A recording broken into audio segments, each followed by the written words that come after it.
почитувани присутни, драги гости, добро не дојдовте на нашата денешна свеченост, на првиот научен собер на Русалиите. Од името на Русалиите и од моје лично име сакам да ве поздравам за вашето присуство. Сакам да ги поздравам нашите промотори, односно излагачи кои зедоа учество за да дадат придонес за нашата скоро 100 годишна работа, односно 96 годишниот екзодус.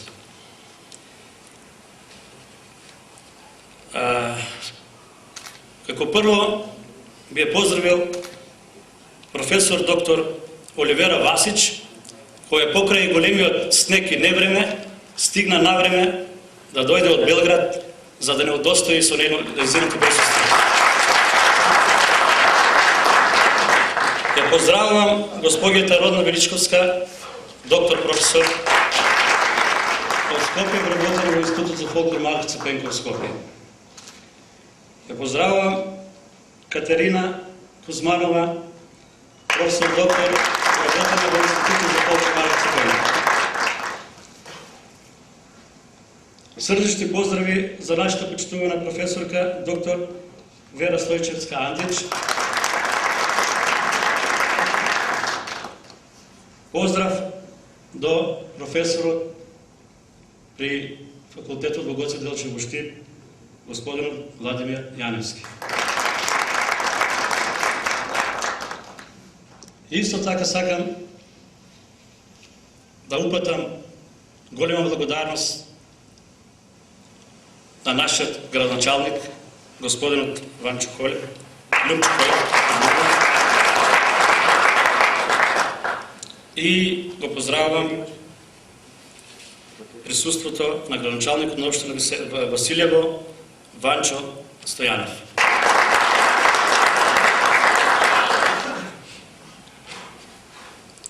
Јас накратко ќе се обидам со своји зборови, без да импровизирам, да навлезам во суштината, во трагедијата, односно во екзодусот на македонските бегалци од Кукушко и во самиот Кукуш. Овде, како што гледам, сите што сме присутни во салата, ако не повеќе од 80%, се луѓето кои влечат корени и сигурно иако се трета или четврта генерација го чувствуваат тоа во своите жили, во својата крв. Се случи екзодусот во 13 година, опустошија грчките власти на чело со нивните андарти, го уништија Кукуш, уништија се што е македонско, ги уништија селата, го зедаа имотот, ја усремаштија, ги претераа по белиот свет, некои се најдоа и во нашето подрачје, во Струмица и во Струмичко, се разбира и во нашето село Секирник. Во нашето село Секирник, повеќе или помалку, има дојдено од 8 села. Ако се повеќе или помалку, не сакам никој да ми земе за кусор, бидејќи реков тоа го зборувам слободно. Ќе напоменам неколку од тие села. Крецово, Иџелари, Рошлово, Алексово, Драгомирци, Попово и уште многу. Но тоа се селата, односно луѓето кои гравитираат од тие населени места.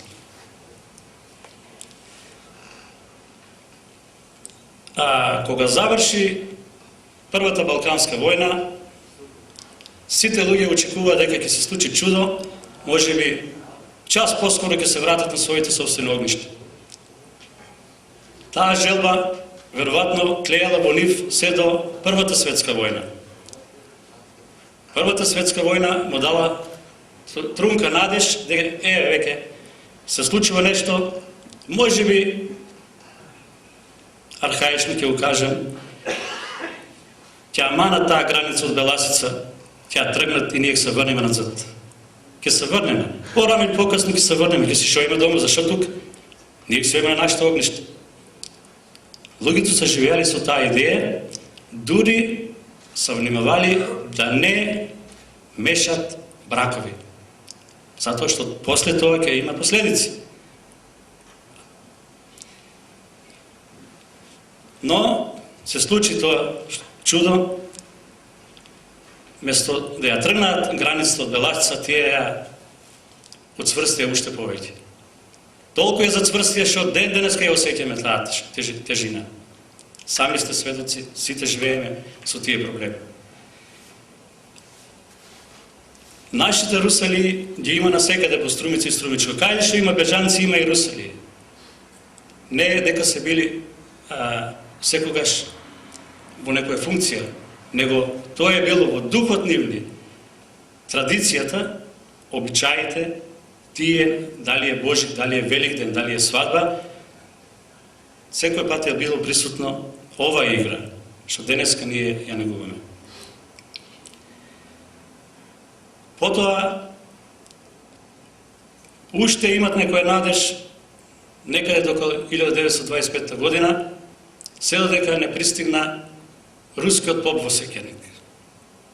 Руски поп во Секирник, ако големите сили дозволиле веќе да пуштат поп во едно населено место, тоа е знак дека враќање нема.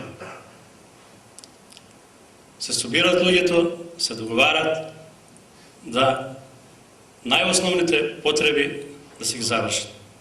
Како прво, потребно е да изградат црква. Бидејќи тие своите обреди ги вршиле во импровизирана просторија, каде наш соселенец починат многу одамна, човекот се викаше, односно неговото име е Ристо Карастоев Фарекашев. Може би има некои од нивните потомци тука, но тоа не е важно. Ако треба да се гради црква, потребни се пари. Сите, целото село, целото население застанува зад идејата, но за да биде час поскоро изградена црквата, морат да се вклучат во некои други активности. Тогаш се собираат и ја формираат првата русалистка група организирано. Некаде од 1926 година тргнуваат на мисија, да кажеме, од Евгелија до Штип. Во некои моменти некој ќе праша, а како, што оделе до Штип? Па не оделе, тие играјќи стигнале до таму, од село до село. Од Струмичките села, Радовичките села, преко Штипско Ново село до Штип, и секој пат тоа траело 10 до 15 дена може би. Во таа чест, ние сега ќе ја покажеме фотографијата на првите луѓе кои тргнале во мисија за да собираат доброволен прилог за црквата. Успеале за период од 4 години да изградат црквата и во 1932 година да ја пуштат во употреба, а ние према нашите обичаи христијански знаеме дека тоа се прави или со венчавка или со крштевка. Има податок кој е првиот човек кој е крстен во нашата црква. Тој е господинот Бошко Зелјанов Христов. Живее во Скопје, но човекот е, можеби, затоа е толку благословен, бидејќи бил прв крстен во таа црква. Денеска да има 3 сина кои се врвни лекари во Скопје. Не сакам со тоа да го пофалам дека се врвни лекари, него се големи хуманисти. Ќе ми дозволите сега, јас од тука, макар малку сликата е матна, сепак нивните имена да ги кажам во ова прилика. Ќе почнам од мојата, односно од вашата лева страна. Првиот е Лазар Делчев. Вториот е Доне Караиванов. Третиот е Ристо Гоголянов Арито. Четвртиот е Јосиф Танчикеев. Петтиот е Дино Апостолов. Следува до него Крсте Зилянов, Новаков Глигор, Аспарух Зелянов. Овие луѓе се предци за овој човек што ви реков што е прв. Едниот е родител, другиот е Чичко, тие се двајца браќа кои се човекот што е крстен прв во црквата. Потоа е Ристо Нанов,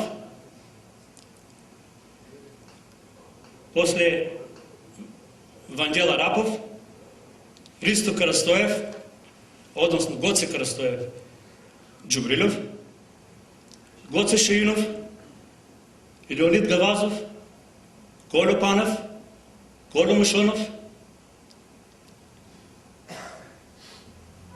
Мицо Гоцев, или по-нашо Комитов, и Атанас Александър Тасев, Масен.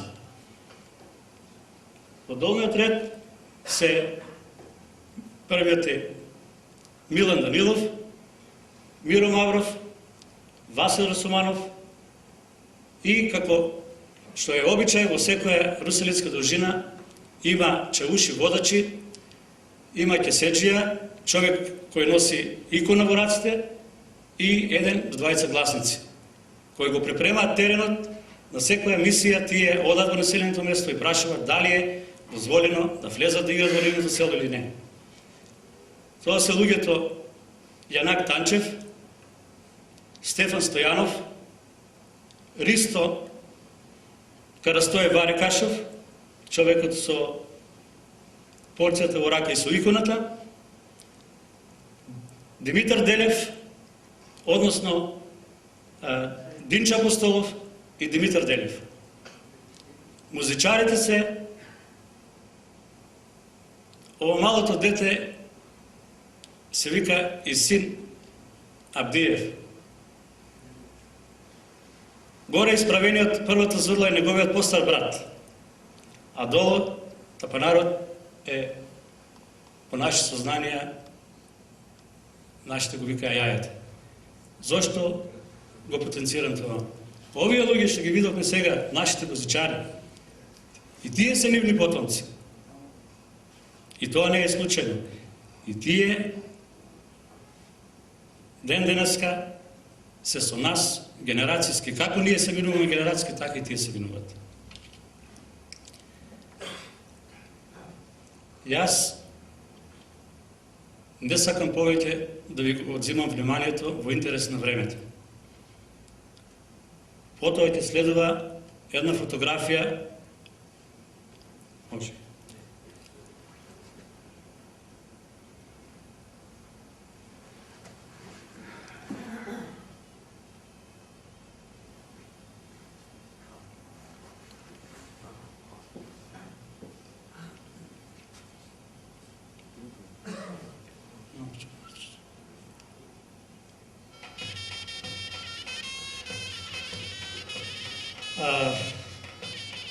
Очекував на екранот да ја видиме сликата од црквата и селото во птичја перспектива, но веројатно технички причини тоа е пропуштено.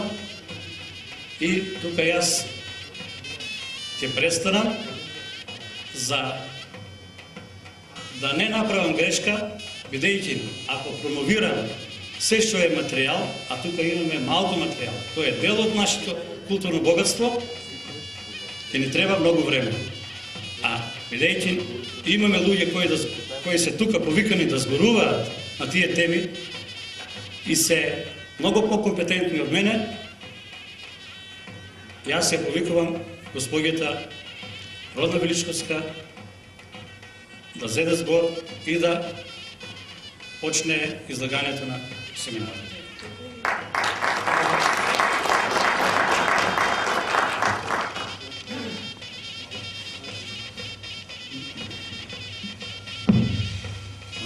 Голема чест што јас сум преседавач на ова група на првиот симпозиум за русалиите во Македонија.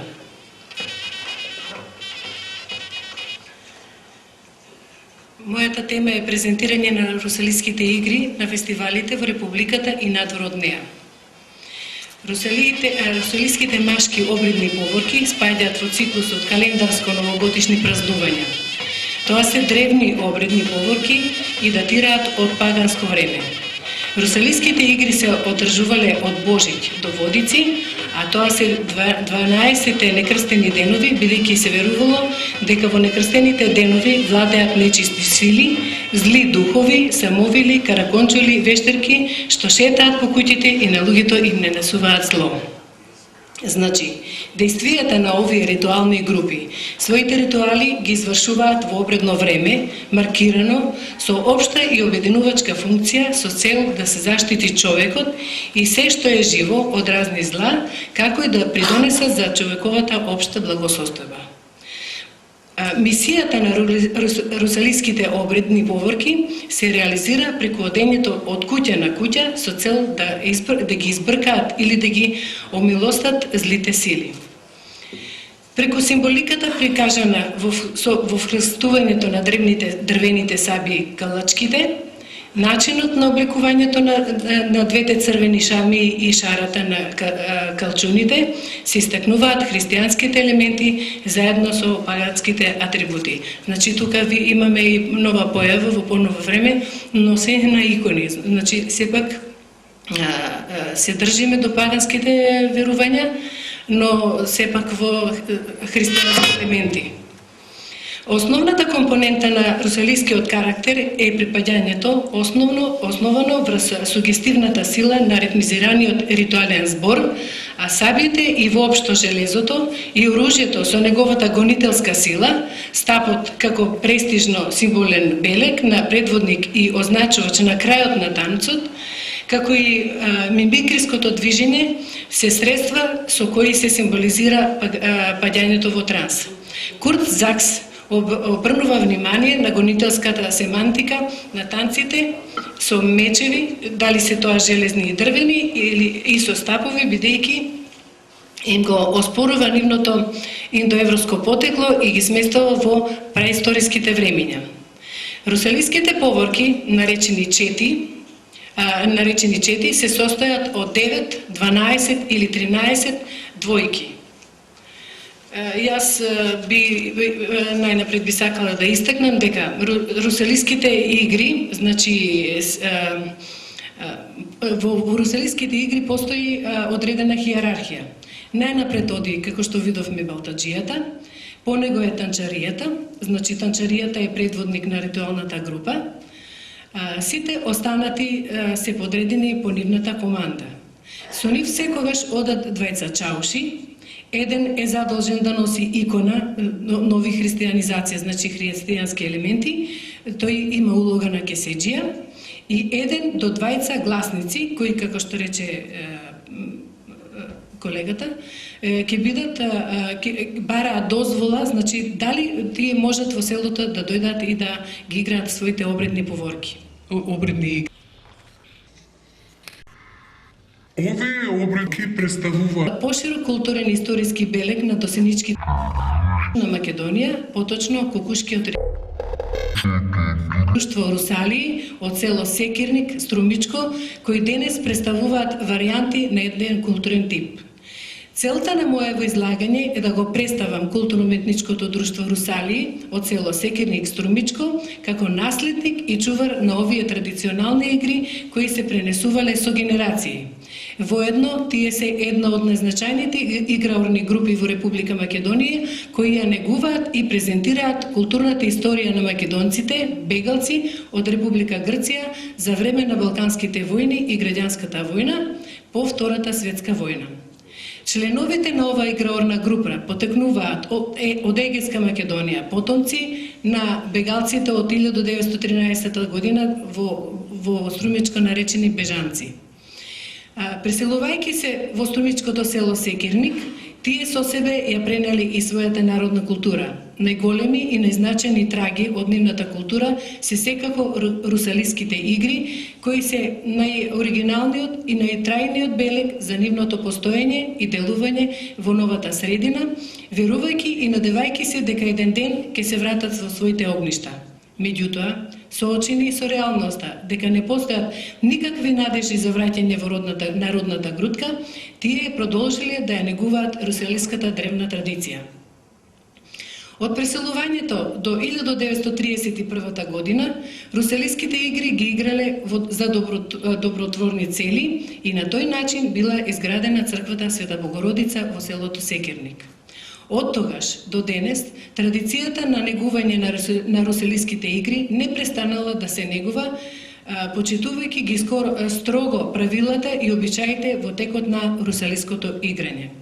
Така, по одобрувањето на селските власти, игрорците земале благослов од свештеникот во селото, потоа ритуално, како што би рекле, со трченик, 3 пати ја обколувале црквата. Потоа, каснувале парче леб и месо од курбанот принесената жртва, дали е тоа теле или овца, и потоа оделе во обиколка на селото.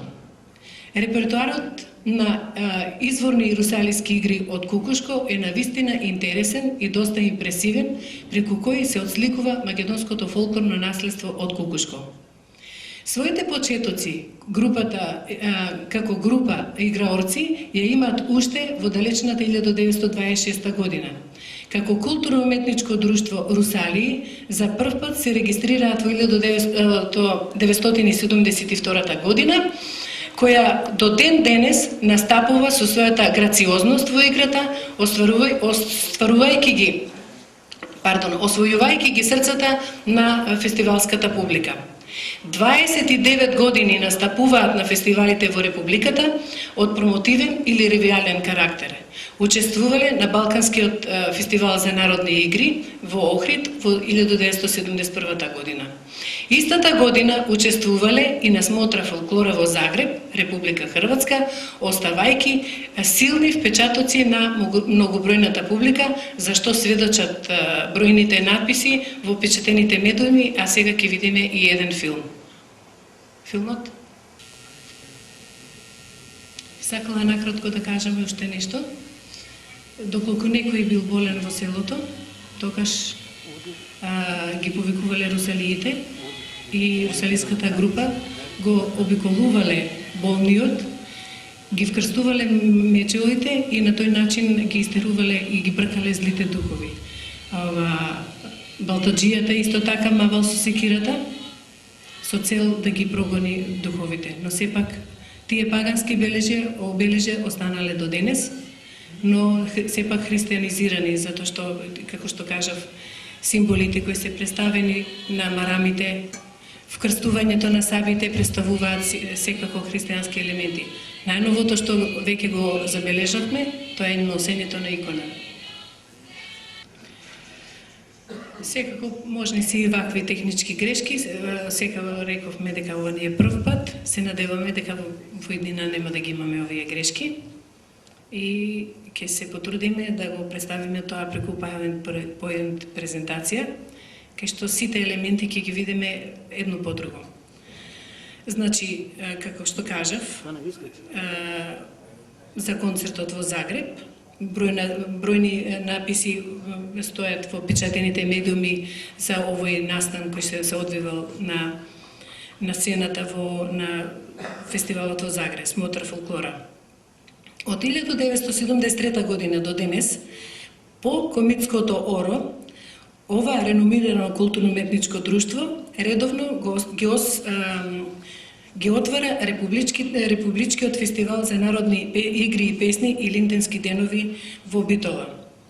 Во 2005 година настапија на Скопското културно лето, во 2007 година на повторно на Балканскиот фестивал на народни игри и песни во Охрид, а на Меѓународниот фестивал Тодорица во Свети Николе во 2006 година го освоија првото место за негување на изворен фолклор.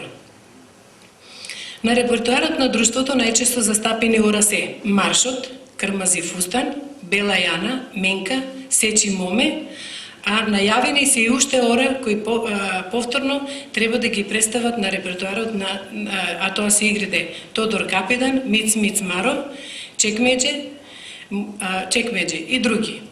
Музичката придружба во Русалиските игри во Цекирник се состои од две зурли и тапан. Секако, на крај би сакала да истакнам, за нивната популарност и автентичност во сценското презентирање на Русалиските игри најзаслужи се популарниот Чичко Гоце Русалијата Балтаджијата, Вангел Танчев и нашиот домакин Димитар Иванов, кои несебично се залагаа за популарноста на оваа играорна група, како и за самите играорци. Ви благодарам многу и сега ги повикувам колегите на сцена. Присутни за присуството и на Русалиите се историја што не се чита, но се гледа и се доживува. Ова членовите на Кут Русалии. Ова реченица некако ми беше најсоодветна по изворите, значи по оние истражувачи кои се занимавале со истражување на Русалиите. Синкретски форми во фолклористиката. Русалиите со својата сложена организација, низата табуи што ги следат специфичната облека, начинот на движење и играње оставаат простор за различни научни толкувања. Во опишаните документи за прв пат се спомнуваат од страна на византискиот писател Димитрий Хоматјан во 1230 година. Тој во еден свој текст зборува за специјални игри наречени русалики. Подоцна, од пишаните документи што мене ми се познати и достапни, ќе го одбележам зборникот на Кузман Шапкарев од 1884 година, кој ги опишува овие дружини во кукушко, што значи тој ја представува ситуацијата онаква каква што била во 19 век. Во зборникот на Шапкарев ќе представам неколку извадоци од тоа што тој забележал. Тој одбележува дека тоа се групи од 20 до 30 мажи, обединети во неразделни парови, облечени на особен начин и наоружани со мечеви, со хиерархија и дисциплина на највисоко ниво. Од текстот на Шапкарев исто така може да се согледаат низа значајни податоци поврзани со една постара состојба во изведбата на Русалиските игри, како и нивната распространетост. Така како интересен податок овде ќе го изнесам дека изведбата на овие игри помладо турската револуција 1908 година во изведбата на Русалиските игри се забележува волја и живост како некогаш, од што може да се изведе дека во еден период изведбата на овие игри во кукушкиот крај во 19 век била намалена или била можеби некако забранувана од турската власт.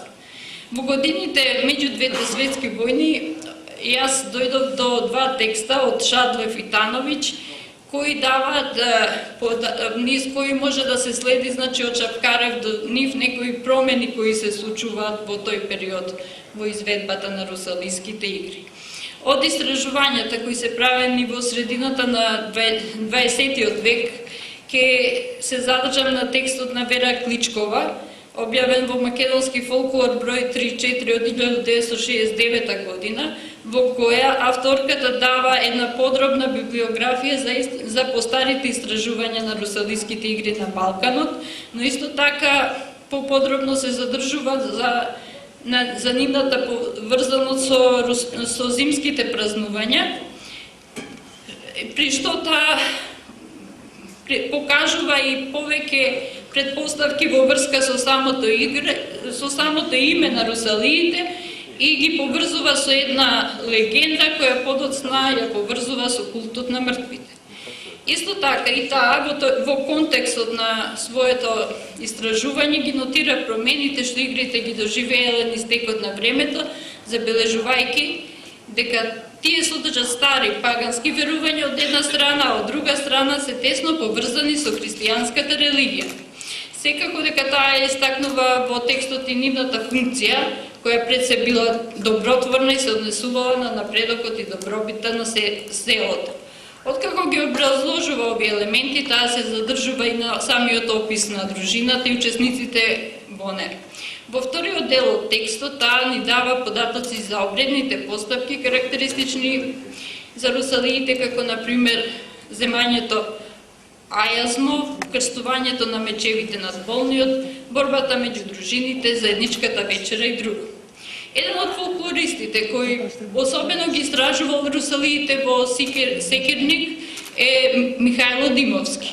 Тој има објавено еден текст во македонски фолклор кој се однесува исклучиво на овие русалиски игри со богат нотен и материјал. Исто така можам да кажам дека во архивот на Институтот за фолклор се содржат бројни фотографии што тој ги направил при ова свое истражување на русалиите во Секирник и исто така објавува еден труд за русалиските игри во селото Богданци, Гевгелиско. Димовски во своите студии, за разлика од Кличкова, која повеќе од етнолошки аспект ги истражува русалиите, повеќе се задржува на кореографските белези, при што укажува на некои особености на русалиските изведби во Струмичко и Гевгелиско, врз основа на што ги изведува своите заклучоци во посечените студии. Во своите истражувања, како што реков, Димовски истакнува етно-кореолошката димензија на русалиите. Димовски по пат на дескриптивно-аналитичкиот модел на истражување ги означува белезите на русалиските игри, при што ги истакнува посебностите на игрите во одредените краишта на Македонија. Тој детално ги разработува етно-кореографските елементи, при што особено внимание посветува на стилските карактеристики на русалиските игри. Тој кажува во своите трудови за метроритмичката структура, со цел да укаже на фактот дека овие игри можеби на прв поглед личат една на друга, но сепак се разликуваат. Исто така прави детална анализа на самите игри. Освен спецификите, тој се задржува и на музичките и на играчките фрази, зашто можеби повеќе ќе кажат моите колеги етномузичари. Исто така од поновите трудови ќе го истакнам трудот на Вера Гошева, која пишува за добротворната компонента на русалиските обичаи во Јужна Македонија. Како примерна цел на своето истражување, таа ја поставува собирањето на подароците и нивната понатамошна намена. Како што видовме и колешката Величковска рече дека во одреден период се изградила црква преку собирање на добротворни прилози. И исто така таа се задржува во својот труд која истражува добротворната компонента на учесниците и особено се задржува на улогата на оние учесници кои биле задолжени за собирањето на даровите, како и начинот на кој се собирале истите. И откако русалиската дружина ќе се вратила од походот во сопственото село, добиените пари се пребројувале, а даровите се сортирале и продавале преку надавање. На крајот од текстот таа се задржува на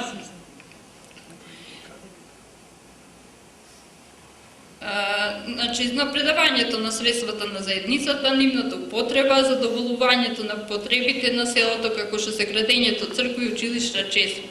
Во овој труд авторката, во своите истражување се повикува на бројни референтни трудови, кои и претходно ги наведов, тоа се Преце Шапкарев, Шалдев, Тановиќ, како и Кличкова и Димовски. На крајот ќе се осврнам и на ракописот кој е уште во ракопис на Киро Козаров, за кој повеќе ќе ви каже професорката Антич. Јас овде само ќе кажам дека тој со голем ентузијазам и љубов во зачувањето на фолклорното богатство во својот труд дава бројни податоци за русалиските игри и исто така се задржува повеќе на современиот аспект и продолжувањето на игрите, на русалиските игри денес како фолклорна традиција, но и како инспирација за голем број уметници. Во сите сегменти на трудот на Козаров, кој го Сите сегменти на трудот на Козаров сметам дека представуваат значаен придонес кон истражувањето и популаризацијата на вредностите на македонскиот фолклор. На крајот, наместо заклучок, ќе кажам дека во богатството од форми и изразни средства, кои се присутни во русалиските игри, фолклористите наоѓаат постојана провокација за истражување на обредите поврзани со нив, но исто така сметам дека не помалку се значајни и интересни за истражување нивните изведби, а пред се начинот на кој ги остваруваат традиционалните игри поврзани со нив. И благодарам на колешката Катерина Петрова Кузмановска. Сега и даваме збор на професорката професор доктор Вера Стојчевска Антич. Повелете. Таа ќе се представи со тема кон делото Русалии од Кукушко од Киро Козаров. Почитувани присутни, мене ми причинува посебна чест што колку почесто ја посетувам Струмица, откривам раст на еден град и потенцијали во луѓето со кои се среќава. Во 1968 година прв пат бев на терен во Струмичко по повод мојата дисертација и го разгледував религиозниот фолклор во Струмичко. Потоа минаа повеќе години, кога втор пат дојдов во Струмица со задача посебно да ги проучам русалиите. Но токму тогаш се запознав случајно со колегата Киро Козаров и сватив дека тој ги извршил сите тие проучувања или растел со русалиите можеби, и сватив дека би било безпредметно моето натамошно истражување и му сугерирав, јас ги видов неговите собрани материјали тогаш, кој што, мислам, дури и немаше намера да ги објавува, но му сугерирав дека ова би било едно добро дело да бидат русалиските игри собрани во едно научно дело. За среќа, Киро ме послуша и за еден месец вие ќе имате во рацете и отпечатената книга за русалиите од Киро Козаров. Затоа, јас сега нема многу да се задржувам, резимирано ќе настапам, бидејќи по повод промоцијата што ќе следи, ќе можеме повеќе да слушнеме и да разбереме, но не пред да излезе книгата. Исто сакам да ве подсетам дека пред неколку месеци ваш гостин беше академикот, професорот доктор Виктор Фридман од Чикаго, кој што настапи со своји предавања за македонскиот јазик токму во овој дом на културата во Струмица, а барањето за да настапи беше лично негово и уште од Чикаго ме замоли да организирам негова презентација токму во градот Струмица и во други градови од Источна Македонија, кои јас треба да ги определам, но градот Струмица беше лично од него определен, бидејќи, читајќи за традицијата и за наследството на овој крај, се заинтересира и лично да го посети. Тогаш повеќе навлеговме во русалиските игри, во обичаите, во фолклорното наследство на Струмица и токму пред неколку дена ми се јави од Чикаго, прашувајќи ме дали книгата на Козаров е готова.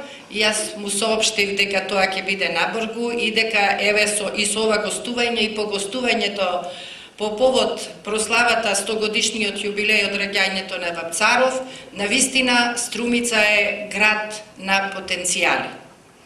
Вниманието што им е посветено на фолклорните игри наречени русалии во Струмичко и пошироко од страната на научниците е големо.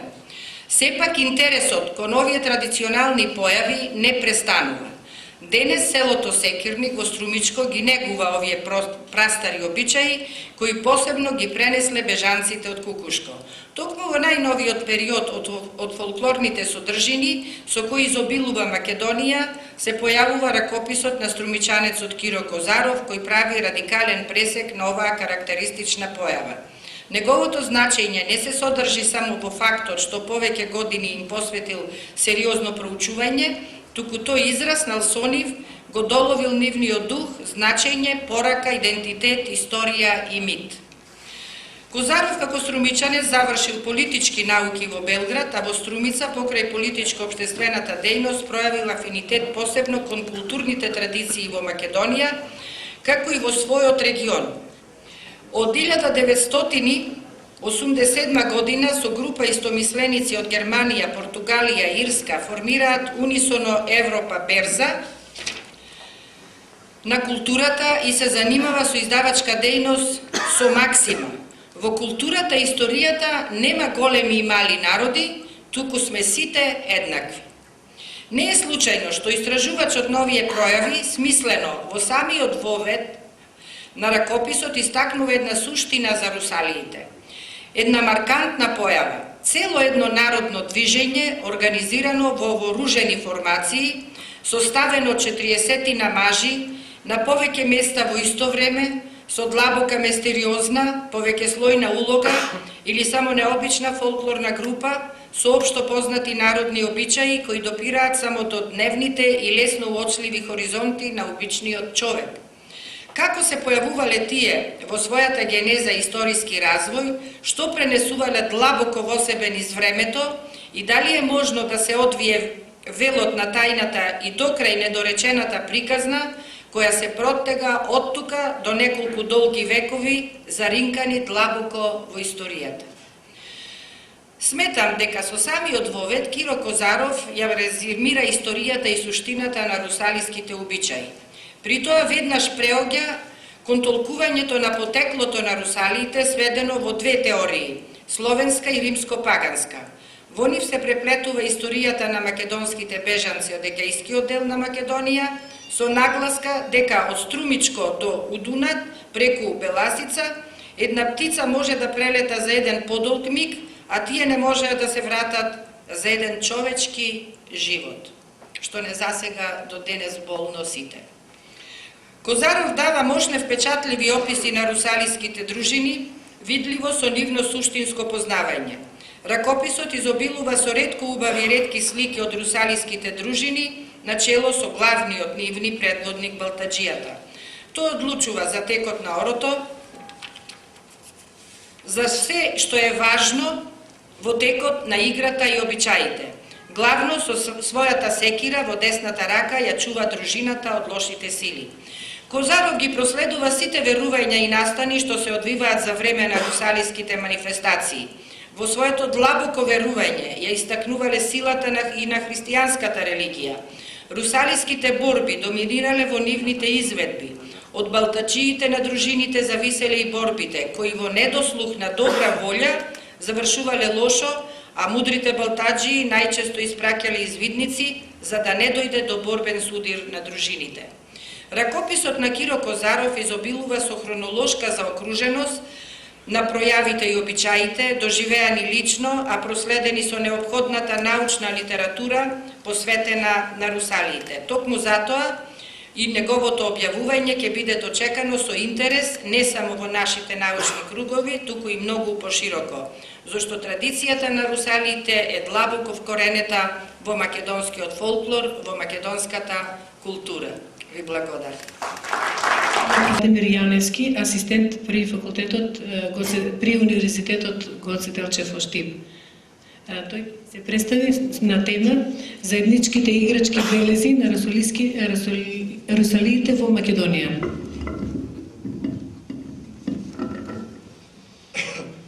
Добро да ве поздравиме ви и јас во името на моите колеги. Многу ми е драго што можевме дека се собереме за вашето минато, што мислам дека и ние ќе се потрудиме колку што може што би се кажало русали.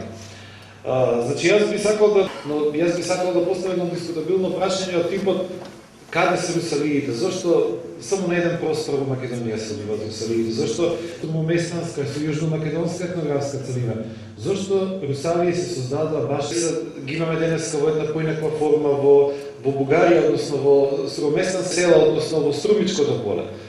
Тоа се некои од проблемите што во јужните делови на Македонија, поточно во етничкиот предел Бојмија.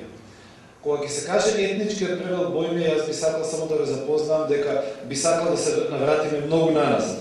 Не би сакал да ги гледаме да го етничкиот предел Бојмија почнува од селото Клисура после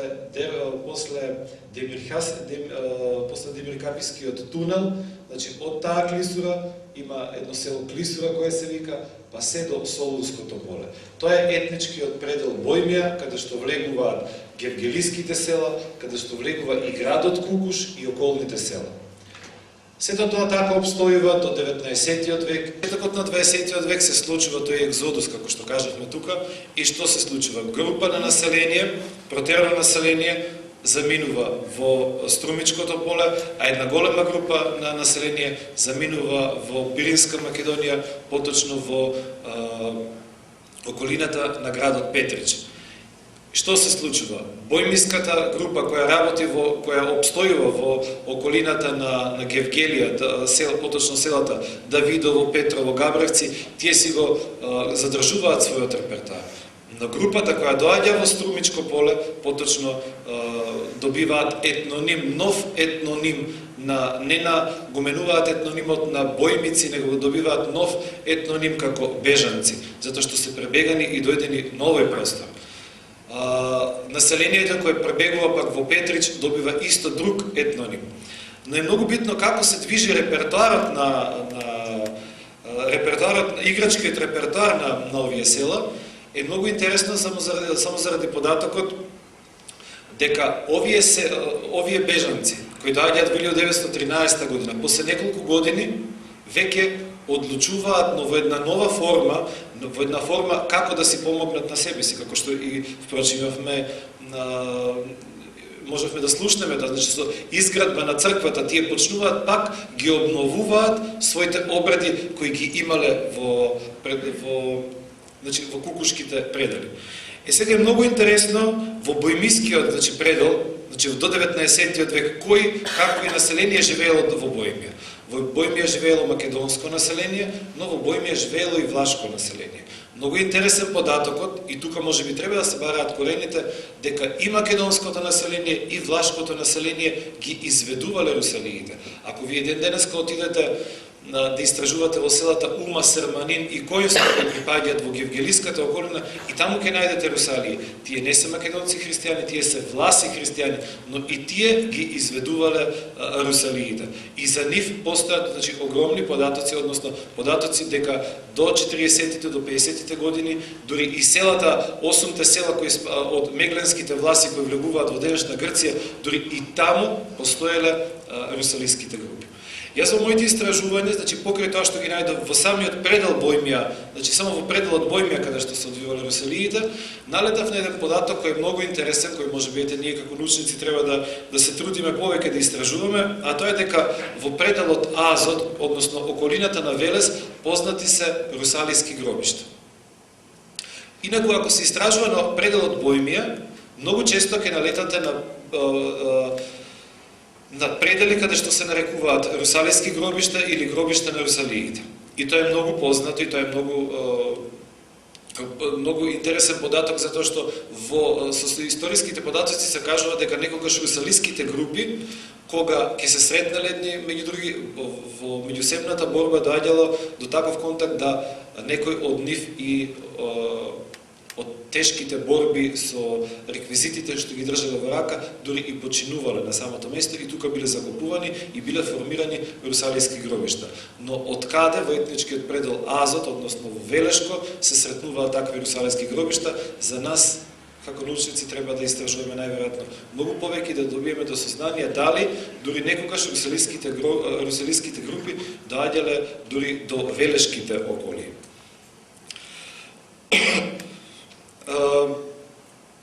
Периодизацијата, како што имавме да слушнеме од моите колеги, дека тие се одржуваат во тие некрстени денови, дека се одржуваат во периодите од Коледе до Водици, тоа е една позната варијанта, но јас би сакал многу повеќе да зборувам за тоа како се одржуваат русалиските групи во матичната област, но и како се одржуваат русалиските групи во околината на Петрич.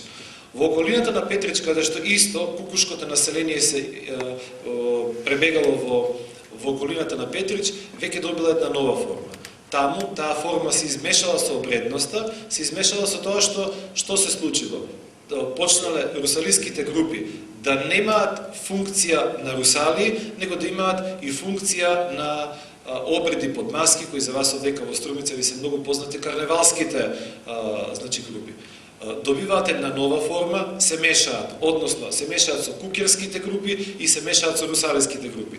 Така да во селата во околината на Петрич, ако отидете да истражувате или ако видите русалиски групи од таму, многу често ќе се сретнат измешани во самите русалии и маскирани поворки, кои добиваат една поинаква конотација во науката. Тоа се, василичарите, джамаларите, ешкарите, суровеваскарите, но не русалиите. Русалиите не се маскирале како поворки. Јас сега би зборувал и за обредноста на игрите и соборските ора, односно што е врската, затоа што и мојата тема беше заедничките играчки белези на русалиските групи во Македонија. И што се заеднички белези? Ако ги земеме сите тие русалиски групи, бежанците од Струмичко, русалиите од Петричко, и денеска во Кукуш постоја цела каде што се изведуваат русалиските поворки и русалиските во околината на Гевгелија, ќе видиме дека обредноста, да се добие една обредна поворка или обредноста на самите игри или на самите русалиски игри е два сегмента, а тоа е алајот и кушијата. И алајот и кушијата имаат изместена терминологија, што е многу логично. После 100 години по преместувањето на бежанската група на овој простор е многу нормално терминологијата да се преиначува, односно терминологијата да добие нова форма или терминологијата, старата терминологија да се заборави, а да се вметне една понова терминологија, што е многу нормално. Сега, алајот или маршот, колку што е познато дека во Струмичкото поле, е едноставно движење на играчите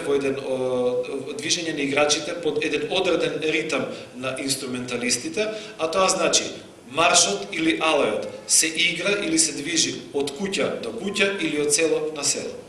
Во податоците, во изворите каде што пишува дека дури музичарите кога оделе од село до село цело време морале да свират, цело време русалиите морале да бидат подготвени во подготовка нивното тело и нивните реквизити, калачката или балтијата.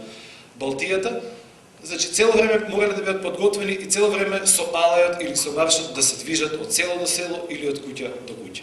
Сега, тука јас би одма на тој во овој момент би ga поврзал и кушијата, а кушијата е оттрчување околу куќата или околу атарот на селото или околу атарот на куќата. Тоа значи дека сите се превземаат, сите стопански објекти и куќата и целото се прави еден затворен круг со едно оттрчување. Многу често тоа се сретнува како кушијата или како трчаник во во Струмичкиот регион. Сега јас тука би сакал малку да позборувам и да се префрлам во друга една тема, а тоа е терминологијата на алајот и кушијата. Тоа се турски зборови. Зошто се турски зборови? Ние и тука исто треба да истражуваме. Алај на турски значи движење на телото. Движење на телото или барање на телото. Тоа е во терминологијата, а кушијата означува појас, што има една логика за самата кушија, затоа што е истрачување, правење на еден магичен круг, каде што ќе се затвори куќата, каде што ќе се затвори атарот, ќе се затвори селото и од тогаш ќе се добие едно мислење дека веќе во тој магичен круг нема да може никој да влезе, нема да можат да влезат злите сили, нема да може да влезат лошите духови, него ќе остане само доброто во замислениот круг. Како што кажав, и алајот и кушијата ја даваат обредната содржина на русалиите. Сите други ора што се изведуваат кај русалиските групи се соборски ора. Тие покрај во некрстените денови што може да се изиграат, тие може да се играат и на свадбите, може да се играат и на соборите, но тие немаат обреден карактер. Јас исто би ги напомнал кои ора се покарактеристични, со тоа што некаде се сигурно може би над 20-30 ора кога ќе се соберат од етничките предели, како што се Петричко, Струмичко поле или Кукушко, како што кажав, и во околината на Гевгелија, и е нормално да има една различна терминологија. Значи тоа би ги напоменала капитан Аваси, Злата, Клекушка, Повратничко, Тодоро Биро капитан, Гајда Аваси, Крмези Фустан, Бела Јана. Значи тоа се повеќе ора кои се изведувале во овие предели.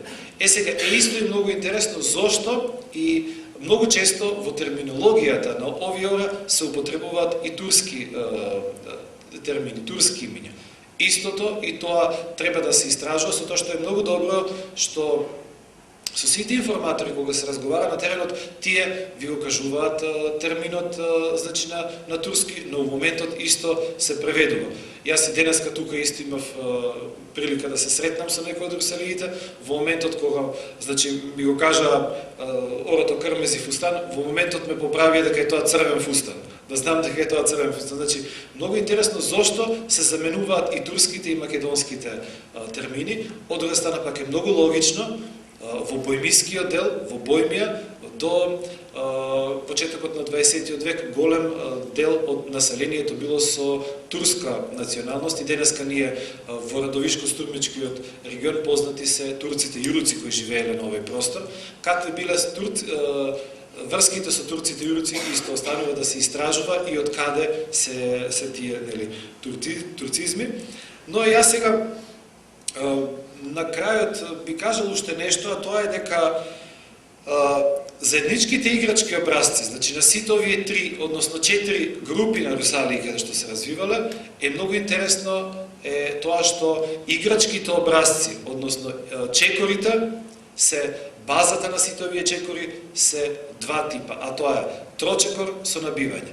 Сега, многу голем дел од вас во моментов можеби не ме разбирате што е тоа, но самата база или основата на самите играчки образци или чекори, ако се земе и да се анализира на сите овие групи, украсите можат да варираат, но базата и основата е една. Значи можеме слободно да кажеме дека овие групи, овие бојмиски групи на русалиски обреди некогаш биле една целина. Некогаш биле една целина, но во почетокот на 20 век, со екзодусот почнува не само во почетокот на 20 век, многу порано и во 19 век имаме ние колонисти кои го разместуваат овој цел простор, но е многу битно да се знае дека базата, основата на русалиските групи е една, а тоа е трочекор и уште еден чекор, како што кажав, чекор со набивање. Тоа е основата на самите играчки образци. Јас би сакал само уште нешто да кажам, дури и во однос на носијата. Во однос на носијата, исто русалиите, ако ги земеме од сите овие 4 групи, како што ги кажав, пак ќе ги повторам, Кукушко, Петричко, Струмичко и Гевгелиско, е истата носија. А тоа значи носија од полски тип, односно носија која се носела во полињата. Тоа значи дека е бела кошула, бел фустан, бели платнени гаќи, појасот, половината се препашува со црвен или со потемен појас, и во горниот дел се облекуваат горни облеки како што е елек и чепкен, но и чепкенот исто една форма на стар облик на облекување кој се сретнува во сите овие 4 етнички предели. Чепкенот некогаш бил изработен од терзи, кој и на крајвите има испуштено рудиментирани ракави и се мисли дека тие чепкени биле едни од најстарите форми кои се облекувале тука до крајот на 19 век. Исто е многу интересно да се напоменат и ризите, односно крпите, шерветите, кои се прекрстуваат во горниот дел од телото и тука значи може да бидат ризи поставени под елекот, може да бидат прекрстени ризи, може да бидат прекрстени ризи на појасот, но без разлика како е еден момент на украсување кој се сретнува во сите овие 4 етнички предели. Значи, дали е случајно затоа што од друга страна русалиските групи од Струмичко немале никаква врска со русалиските групи од Кукушко, затоа што физички тие престанале да контактираат уште во 1913 година. Исто престанале да комуницираат со русалиските групи од Петричко или со Гевгелиско, но сепак останале огромни врски затоа што традицијата и корените ги навраќале на нешто што било многу постаро и нешто што се задржувало многу од претходните периоди.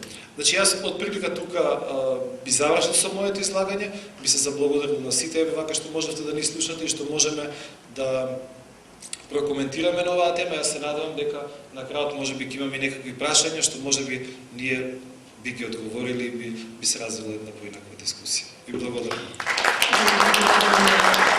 Професор Владимир Јаневски, а сега ќе дадеме збор на нашата гостинка, професор доктор Оливера Васич од Белград, Република Србија.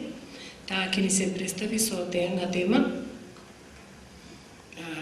презентирање на русалиски опход, сличности и разлики со сродни поворки. Повелете. Ja neću biti zagovornica, pošto me to strašno podsjeća na političari. I govorit ću na srpskom, trudit ću se da pričam polako da bi me razumeli, kao što ja razumem makedonski. Prvo se zahvaljujem domaćinima što su me pozvali, što sam imala priliku posle skoro 45 godina istraživanja igara na našim prostorima nekadašnje zemlje, da prvi put uživo vidim Rusaliju. Videla sam ih samo na slikama, čitala o njima razne radove i baš mi je drago što sam danas vaš gost. Ja ću malo drugačije pričati o Rusalijama, počet ću malo starijim periodom. U suštini, želim da napravim razlike između rusalijskog ophoda i sličnih ophoda koji se događaju u isto vreme. Tačnije, vreme od Mitrovdana koji je prošao, pa sve do proštenih poklada ili beli, kako se u raznim krajima nazivaju, je period kada su aktuelne muške povorke u svim krajima nekadašnje naše zemlje. U tom takozvanom mrtvom vremenu, kada priroda miruje, muški pripadnici zajednice, predstavnici takozvane desne, napredne strane, imaju zadatak da svojim ophodima, svojom igrom, svojim rekvizitima pripreme prirodu, tačnije da je očiste od mračnih sila i naprave uslove da sunce ponovo krene na svoj put. Znači da ponovo idemo taj kružni godišnji tok. Za pomenuti period vezane su mnoge povorke koje u vremenu od Svetog Nikole, baš od danas, pa sve do bogojavljanja obilaze kuće po selima, izvode određene radnje, igre, dobijaju za to određenu nadoknadu.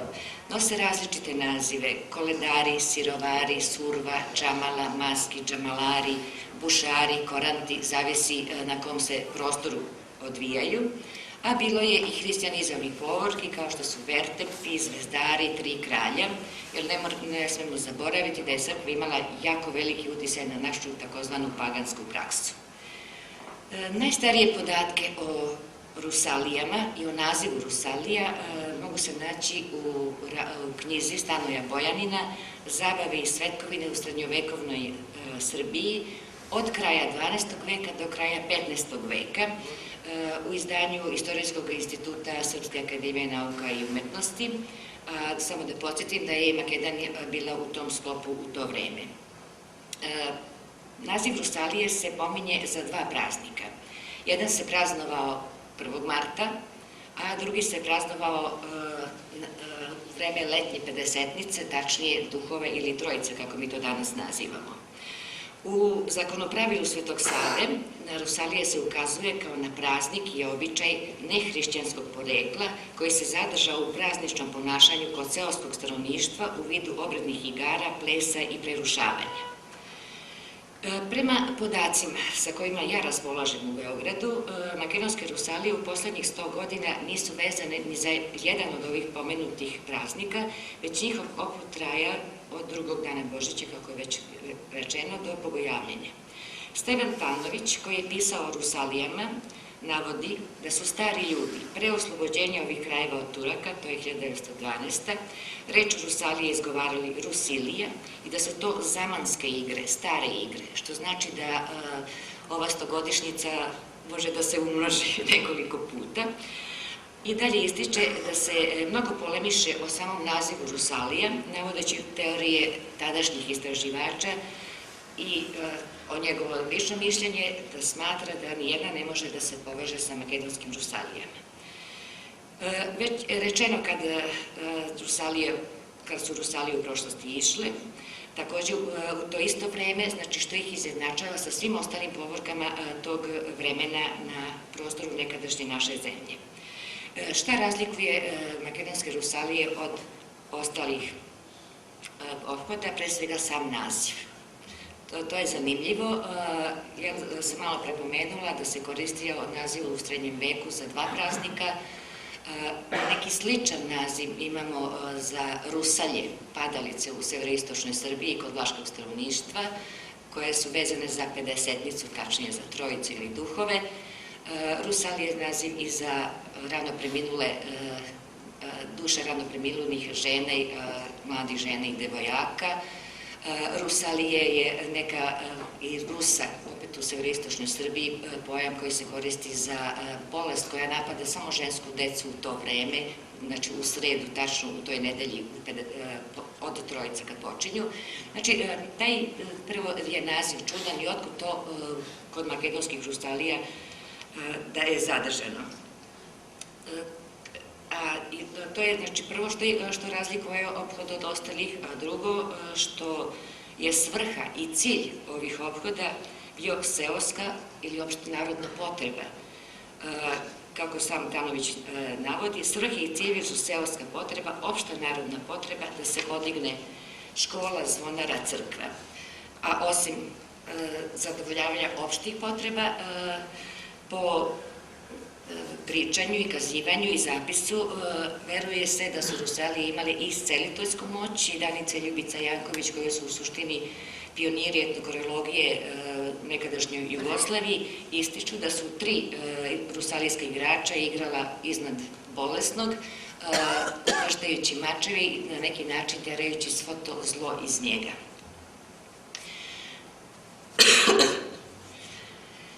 Šta još razlikuje Rusalije od ostalih povorki? Razlikuje ih nemaskiranje. Ja bih sad zamolila tehniku samo da pusti prvu numeru, da vidite koledare i njihove maske. Koledare su inače poznati u jugoistočnoj Srbiji. Idu od Svetog Ignjata do Božića. I njihova igra nema nikakve veze sa igrom Rusalija. Kao ni sirovara, gde je. Kažem, u svim ostalim obrednim povorkama koje sam malo pripomenula, maskiranje je na prvom mestu. Bilo da su to maske pravljanje od tikava ili drveta, kore sa rogovima, rog je simbol muške plodnosti. Samo prvo.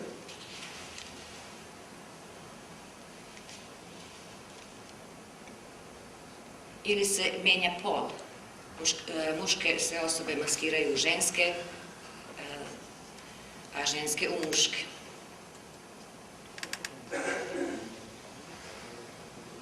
Pojačajte. Pojačajte. Pogledajte našte glavni likovi, kao što su Baldađija i Tančara. I njihova igra.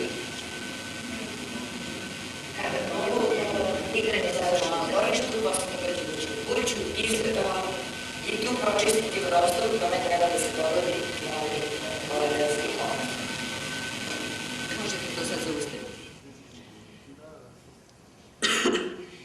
A rusalijski igrači, izvođači imaju svečanu nošnju, kako sam čula od kolege Vlatka Zetovsku, i jedini nekakav ukras, što pominje još Tanović, jesu ukrštene marame, to je uticaj crkve svakako, ukrštene marame preko grudi, imali su metalne krstiće na šubarama u prošlosti.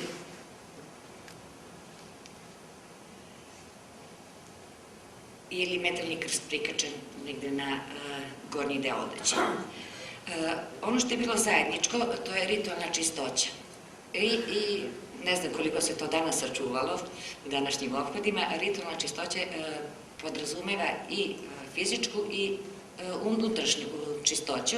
Znači fizičku, u toku protekle godine da niko nije umro iz te porodice gde učestvuje, To je jedna stvar, a druga stvar da uoči samog ophoda je izolovan, nemaju odnosa sa ženama, znači seksualni ikakve radnje su zabranjene, to je ta ritualna fizička čistoća, a Rusalije imaju još i nešto zanimljivo, oni pre ophoda, bar po opisu Tanovića su odlazili u crkvu na pričest da dobiju blagoslov i tek onda da krenu u ophod po selu. Korišćenje rekvizita jeste zajedničko u svim ophodima, bilo da su to jatagani, nekada su bili metalni i kod koladara i kod sirovara, kao i kod Rusalija. Zatim korišćenje raznih trava, bilja, korišćenje maski i kod Rusalija to nema, to što njihove igre prati svirka, koje smo čuli, Dezurle i Tapan, tako je bilo u prošlosti, o kome je Tanović dosta govorio, a ostale povorke imaju klopotara ili tropotala, to su klepetuše, razna zvona okačene o pojas ili u rukama, koji su nosili razne glavne ličnosti tih povorki. Jedino rusalijski ophod ima tačno određen redosled igara. Da li je to preuzeto iz saborskih igara ili nije, to se ne može shvatiti, ali ta nepovezanost igrača i polukrug, Danica i Ljubica su pisale da je Baltači bio u sredini kola i da je onda svojom baltom i travkama koje su bile na njoj pokušavao da istera neko zlo, a takčuvođe i paška su bili na krajevima, igrači nepovezani sa jataganima pravim, znamo da metal ima opet svoje nekako značenje koji ima snagu da protera, kao i lupa i galama, da protera sve zle sile od sebe. I kao to znači ta jedna uređena igra po određenim elementima. Kolega Vlatko navodi trokorake i trupkanje, nabijanje zemlje, a one navode dva tipa, lesno to i teško, to što postoji normalno u većini makedonskih, pogotovo muških igara.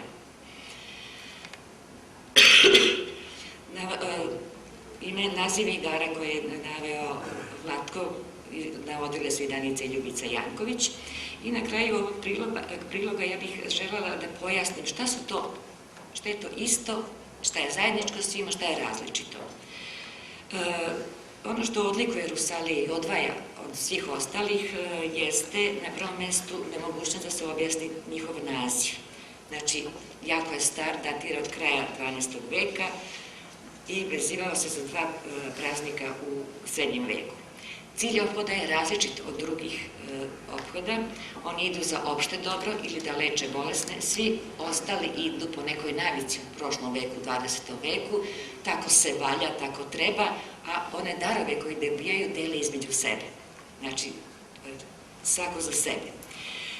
Velika povezanost sa crkvom Rusalija, kao i neke karakteristike hrišćanstva koje se mogu videti na odeći, odlazak u crkvu po blagoslov od sveštenika, možda se može povezati što je makedonsko stanovništvo želelo da tu privrženost hrišćanstvu nekako poistoveti sa svojim bićem, jer shvatite, sve do 1912. do Balkanskih ratova stalno je taj prostor bio pod Turcima kao jedan deo jugoistočne Srbije.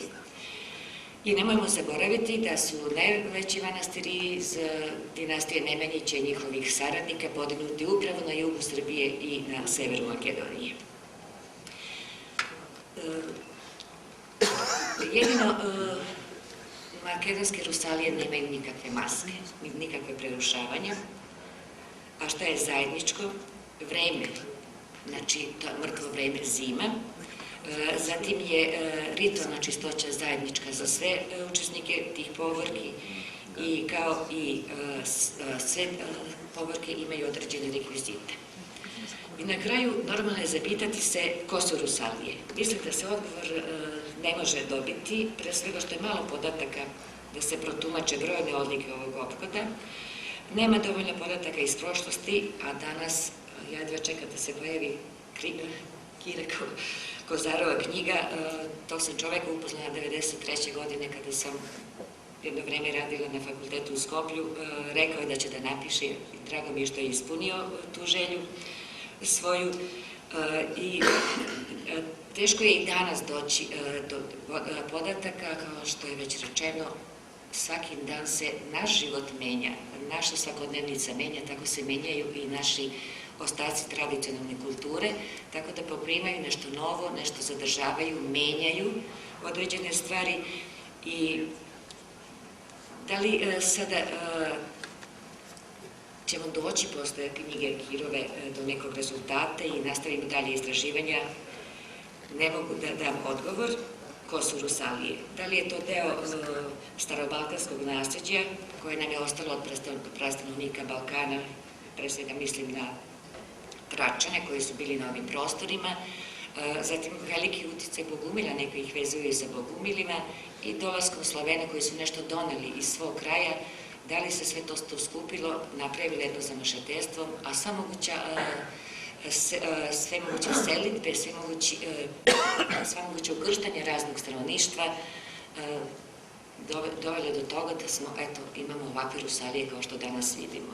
Ja bih još samo dodala, centralna Srbija koja važe za nekako srce Šumadije i Pomorje nosi naziv, nekako ima najveću izmešanost stanovništva, sve tri migracione struje su prešle preko nje i napravi se jedan specifičan mentalitet ljudi toga kraja koji se odlikuje jednom vickastom spremnošću i spretnošću da sve preživi. Ne mislim da je tako nešto bilo sa Rusalijama i sa ovim delom, ali moramo strašno voditi računa, pošto sam u osnovi etnolog koji obožava igru, šta je uzrokovalo da se tako nešto na jednom mestu nađe. Hvala vam na pažnji. Nadam se da ste me razumeli. И се заблагодарувам на професорката Оливера Васич и за ваша информација. Во 2006 година професорката, кога дозна дека ќе настапуваат Русалиите, изрази желба да присуства на тој фестивал. Тоа беше овозможено, но за жал професорката не се појави, доколку дојдеше на фестивалот, подписот ке стоеше нејзиниот подпис за добиената награда за негување на автентичен фолклор. Покрај мојот подпис ке беше подписот на професорката. Ви благодарам многу на вниманието. Сега би ве замолила, доколку сакате нешто да не прашате, да поразговараме нешто на таа тема. Повелете. Ајде, Митко. Моето нема да биде прашање, него само сакам да дадам допринос на излагањето на професор доктор Оливера Васич за носталџијата кога е во центарот, во средината на орото. Ние немавме прилика да го видиме тоа, требаше да го видиме на снимениот материјал. Али Коч или Машкото го играме во тој стил. Носталџијата во сред и команде со целата дружина. А на господинот Јаневски исто така на дополнување не е прашање зошто турски имиња на ората. Па сите сме сведоци дека 5 века службен јазик на овие простори е бил турскиот јазик. И сметаме дека тоа е така, бидејќи службен јазик ако е 5 века, барат дозвола од надлежните органи. За да се негува традицијата, да одат во мисија, мора да добијат нешто и возврат. Тоа е нашето говор, така. Ja ću vas dopuniti, čak su i Turci pozajmili jatagane, Tanović piše. Па да не бидат прави саби, бидејќи со прави саби може да излезат јунаци, а вака дарвена сабија и одете шетате по селото. Да. Ви благодарам. Било забрането посета и играње на Русалиите во оние куќи кај што имало леунка. Се сметало дека жената е нечиста и затоа би се поврзала со чистотата на играта и на обредот. Дали некој има да праша? Ова е прв чекор и се надевам дека во иднина, преку управата за заштита на култура и негувач на оваа русалиска традиција. Ви благодарам на вниманието.